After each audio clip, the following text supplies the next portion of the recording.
Hi everyone and welcome to chapter 19. This is one of the more interesting chapters in international law, especially for uh, international relations majors, because it deals with the question of the use of force, which is one of the more, one of the most challenging uh, aspects of international law and the application of international law in international politics, and the notion of use of force and the conditions under which one state entity could resort to violence against another sovereign entity. Uh, a useful distinction to keep in mind when we're dealing with the question of the use of force is a distinction between jus ad bellum versus jus in bello. Jus ad bellum in plain English means justice of war, or conditions under which one could resort or to force or initiate hostilities against another entity.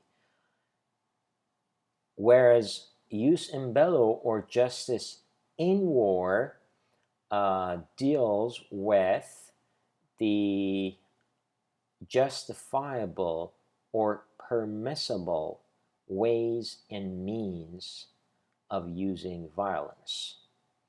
So, on the question of jus ad bellum, or justice of war, or permissibility of resorting to force, you have these conditions that need to be met in order for the initiation of hostilities to be justifiable. So you have the notion of military necessity, where war needs to be uh, resorted to only as a last resort option in self-defense or in reprisal or retaliation. Also, on the question of jus in bello, or justice in war, you have the notion of proportionality of means and values. Uh, and the ends that you're seeking. In other words, there needs to be some type of proportionality between the means that you employ during the military operations and the ends that you seek to obtain. Also, one of the established norms of jus in bello is the concept of discrimination, that you need to discriminate or distinguish between the military and civilians in applying or in application of force. So, beginning with the late 19th century, there have been a bunch of mechanisms, a bunch of conventions, conferences, treaties that have tried to to hit the brakes, to put limits, to impose restrictions on the initiation of war and also the conduct of warfare.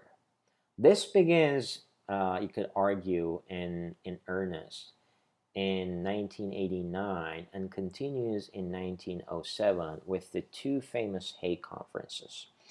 And the main concern during these two Hague conferences was making war more humane. In other words, the focus was more on jus in bello, or justice in war. So here, these conferences dealt with, putting limitations on the types of armaments that could be used, and this was based on the desire to diminish the evils of war as far as military requirements permitted. The preamble of the Hague Conference reads, seeing that while seeking means to preserve peace and prevent armed conflicts between nations, it is likewise necessary to bear in mind the case where the appeal to arms has been brought about by events which their care was unable to avert, animated by the desire to serve, in this extreme case, the interests of humanity and the ever progressive needs of civilization, thinking it important with this object to revise the general laws and customs of war, either with a view to defining them with greater precision or to confining them within such limits as would mitigate their severity as far as possible. So as you can see in the preamble, the desire really here is to kind of civilize, to tame, to dilute, to make means of warfare more humane. So, for example, chemical weapons or biological weapons would not be used in pursuit of the war effort. So, during the interwar period, these efforts to govern the use of force are further advanced through the creation of the League of Nations. And Article 16 of the Covenant of the League of Nations, which is the precursor to the United Nations, reads, should any member of the League resort to war in disregard of its covenants under Articles 12, 13, or 15, it shall ipso facto be deemed to have committed an act of war against all other members of the League, which hereby undertake immediately to subject it, meaning the aggressor, to the severance of all trade or financial relations. So essentially economic sanctions. The prohibition of all intercourse between their nationals and the nationals of the covenant-breaking state, meaning diplomatic sanctions or diplomatic isolation, or making the aggressor a pariah state, if you will, and the prevention of all financial, commercial, or personal intercourse between the nationals of the covenant-breaking state and the nationals of any other state, whether a member of the League or not, meaning essentially economic embargo. The Covenant of the League of Nations also stipulates it shall be the duty of the Council in such case to recommend to the several governments concerned what effective military, naval, or air force the members of the League shall severally contribute to the armed forces to be used to protect the covenants of the League. So, some rudimentary form of collective action. Also, the covenant says any member of the League which has violated any covenant of the League may be declared to be no longer a member of the League by a vote of the Council concurred in by the representatives of all the other members of the League represented thereon, essentially excommunicating the aggressor from the League of Nations. So here there are a couple of watershed events that over time eroded and eventually just collapsed the League of Nations system. So in 1931 you had the Manchurian crisis, and according to the covenant, the League should have responded by enacting economic sanctions or declaring war, and it did neither. So eventually Japan withdrew from the League. So then you have the Chaco War in 1932, where the League imposed arms embargo on both Bolivia and Paraguay, the warring states. Next you have 1935 Italian invasion of Abyssinia, also known as Ethiopia. And here the League imposed economic sanctions on Italy, but they were mostly ineffective because, France and the United Kingdom, adopted a more pragmatic policy and essentially skirted those sanctions. Then you had the Second Sino-Japanese War of 1937, where the League of Nations failed altogether to act in unison despite invoking Article 16 that we talked about in the previous slide. And finally, you had the Winter War in 1939, where the Soviet Union essentially invaded Finland. And here, the League deemed the attack illegal and expelled the Soviet Union from the League. But essentially, at this point in 1939, Hitler is in power in Germany, and the League of Nations is really on its last legs.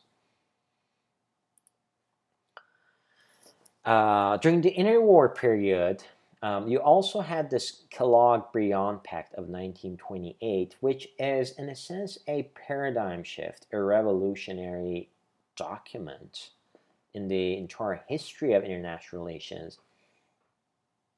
In that, it criminalizes aggressive war, and this is, nothing short of a miracle. The fact that this pact, as far back as in 1928, goes so far as to completely and entirely criminalize aggressive war. But remember that this Kellogg-Briand Pact was not successful, despite its high hopes. So the Kellogg-Briand Pact, is concluded outside the League of Nations, and it remains a binding treaty under international law because no denunciation or termination date was specified in the pact. And it is a legal basis for the creation of the notion of crimes against peace because it outlaws aggressive war. Article 1 of the pact reads, "The high contracting parties solemnly declare in the names of their respective peoples that they condemn recourse to war for the solution of international controversies and renounce it as an instrument of national policy in their relations with one another." Article 2 stipulates, "The high contracting parties agree that the settlement or solution of all disputes or conflicts of whatever nature or of whatever origin they may be, which may arise among them shall never be sought except by pacific means." So complete outlawing of resorting to kinetic means and to force in settling disputes. But why was the Kellogg-Briand Pact so ineffective? Was it maybe even, stillborn entity? Some people say yes. And the reasons for that are, number one, the pact did not abolish the institution of war as such. Number two, the pact did not abolish war between members and non-members. Number three, the pact did not prohibit war against parties in violation of the treaty. Number four, the pact had no compliance enforcement mechanism, maybe the most consequential shortcoming of the Kellogg-Briand Pact. And finally, number five, the pact did not offer a specific alternative methodology and blueprint to replace war. So all these previous efforts, you could argue, maybe except for the Kellogg-Briand Pact, but even, Kellogg-Briand Pact to a certain degree as well, all those foregoing previous efforts, documents, conventions, and organizations, they culminate in the United Nations system. And the Charter of the United Nations. Article 2, Paragraph 3 of the United Nations Charter reads, "All members shall settle their international disputes by peaceful means in such a manner that international peace and security and justice are not endangered." Article 2, Paragraph 4 of the United Nations Charter reads, "All members shall refrain in their international relations from the threat or use of force against the territorial integrity or political independence of any state, or in any other manner inconsistent with the purposes of the United Nations." But what is left out here, and maybe it's a reflection of the time when this conflict, when this instrument was ratified, is that non-state actors are left out. Also, the Charter does not deal directly with intrastate conflicts or civil wars, which are more common nowadays uh, than traditional intrastate warfare. So chapter 7, which is arguably the most important chapter of the United Nations Charter, deals with action with respect to threats to the peace, breaches of the peace, and acts of aggression. And Article 39 of chapter 7 stipulates that the Security Council, meaning the United Nations Security Council, shall determine the existence of any threat to the peace, breach of the peace, or act of aggression, and shall make recommendations or decide what measures shall be taken in accordance with Article 41 and Article 42 to maintain or restore international peace and security. And Article 42 stipulates that should the Security Council consider the measures provided for in Article 41 would be inadequate, or have proved to be inadequate, it may take such action by air, sea, or land forces as may be necessary to maintain or restore international peace and security. Such actions may include demonstrations, blockade, and other operations by air, sea, or land forces of members of the United Nations. But shortcomings of Chapter 7 are its vague language, permissive and imprecise definition of aggression. I mean, as you can see, the exact definition of aggression is actually not even addressed in Chapter 7 of the UN Charter. But important exceptions to the use of force in Article 2, Paragraph 4 are as follows. So these are the circumstances under which states could actually resort to the use of force and stay within the boundaries of international law. These are, number one, collective measures taken by the United Nations. And these are normally collective measures that are authorized, that are mandated by the United Nations Security Council. Number two, the right of self-defense, so you can use force in self-defense. And a question number three, excuse me, is the notion of humanitarian intervention and whether countries could resort to force to enforce or to punish or to deter or to prevent violations of human rights. And we'll talk about a little bit more about it later. So the elephant in the room is, what is aggression? Well, the UN General Assembly Resolution 3314 is an attempt at defining aggression. So according to this definition, aggression is the use of armed forces by a state against the sovereignty, territorial integrity, or political independence of another state, or in any other manner inconsistent with the Charter of the United Nations as set out in this definition. Again, this is not a crystal clear definition of aggression. So Article 51 of the UN Charter deals with self-defense. As I said, self-defense is one of those exceptions where the resort to force is okay within the Charter. And it stipulates that nothing in this present Charter shall impair the inherent right of individual or collective self-defense if an armed attack occurs against a member of the United Nations until the Security Council has taken measures necessary to maintain international peace and security. And on the question of self-defense, again, the devil's in the details. How broad should this definition of self-defense, or how narrow should we define the notion of self-defense? And here, concepts like preemptive or interceptive self-defense come into play.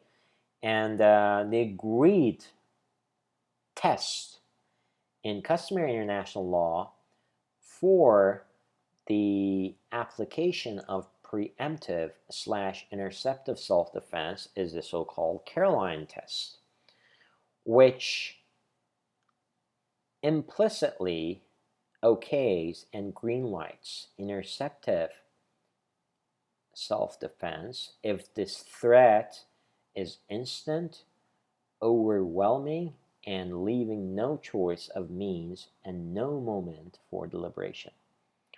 So here, in other words, the threat needs to be imminent, according to the Caroline test, in order for preemptive self-defense to be legal.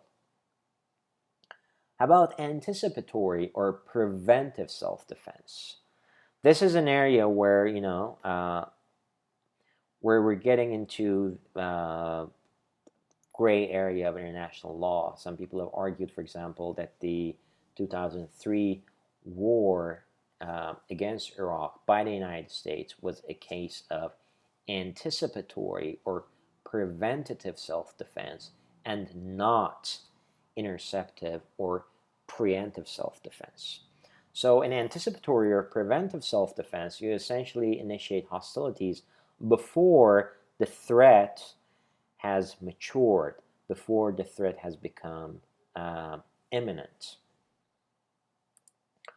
Next slide, you have a couple of examples of self-defense.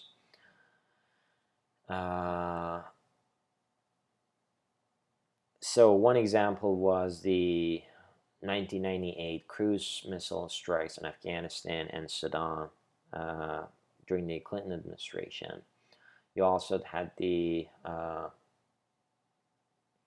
Operation Opera on the Osirak reactor in Iraq in 1981, where the Israeli Air Force launched a surprise attack on this Osirak reactor in Iraq. This was a nuclear reactor.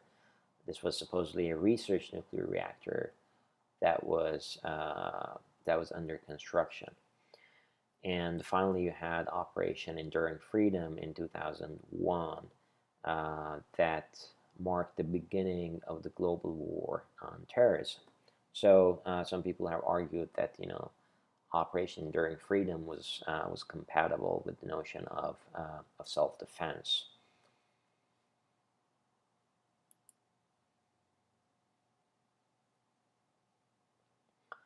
So after 9/11, the United Nations Security Council adopted a bunch of resolutions dealing with the question of terrorism. The one that was adopted right after 9/11 was the UN Security Council Resolution 1368, where it unequivocally condemned in the strongest terms the horrifying terrorist attacks which took place on September 11th, 2001 in New York, Washington, and Pennsylvania. And it said that it regards such acts like any act of international terrorism as a threat to international peace and security. This resolution expressed its readiness to take all necessary steps to respond to the terrorist attacks of 9/11 and to combat all forms of terrorism in accordance with its responsibilities under the Charter of the United Nations. On September 28, 2001, the United Nations Security Council adopted Resolution 1373 and expressed its determination to take all necessary steps in order to ensure the full implementation of this counterterrorism resolution in accordance with responsibilities under the Charter. But again, the shortcoming here was that the concept of terrorism was not defined with any clarity or precision. So the same issues in international law that have plagued the definition of aggression have also plagued the definition of terrorism and have eroded the type of commonality of purpose and coordination and cooperation that is required to combat terrorism. Some people have argued that, one country's terrorism is another country's freedom fighter, and this definitional discrepancy has had huge implications in the limited success of the global war on terrorism. Finally, you have the issue of humanitarian interventionism and the new notion of RTP, responsibility to protect, and whether humanitarian interventionism and R2P also constitute justifiable grounds for resorting to the use of force. And here the main friction is between whether you view sovereignty as a right, as a privilege that comes with responsibility, or just simply as a right, and the amount of sacrosanct status that you give to these sovereign prerogatives. In other words, whether this hard shell of sovereignty should remain intact, and whatever goes on inside a country is none of any other country's business. But I think there is an emerging norm in international law where the notion of sovereignty is not as airtight, as sacrosanct, and does not enjoy that kind of hard shell that it used to in the previous century, in the 20th century. And a case in point is the NATO intervention in Kosovo in 1999, where NATO launched a U.S.-led 3-month-long bombing campaign against former Yugoslavia, and NATO's justification was that it wanted to prevent the ethnic cleansing of Kosovar Albanians in the semi-autonomous region of Serbia, and they were concerned that Slobodan Milosevic would essentially unleash an ethnic cleansing campaign on these Kosovar Albanians. So the NATO intervention in Kosovo in 1999 was justified on humanitarian grounds. And next you had the 2011 intervention by NATO in Libya, and this time around, the justification given in that UN Security Council Resolution 1973 was the responsibility to protect, where the Security Council essentially authorized all necessary means to protect civilians and civilian-populated areas except for a foreign occupation force. But I guess the concluding thoughts about this chapter is that in international relations and international law as they stand today, you have this conflict, this friction, this incompatibility between Wilsonian principle of self-determination, Westphalian principles of sovereignty and non-interference, and this emerging humanitarianism that views sovereignty as a right that also comes with a lot of responsibilities.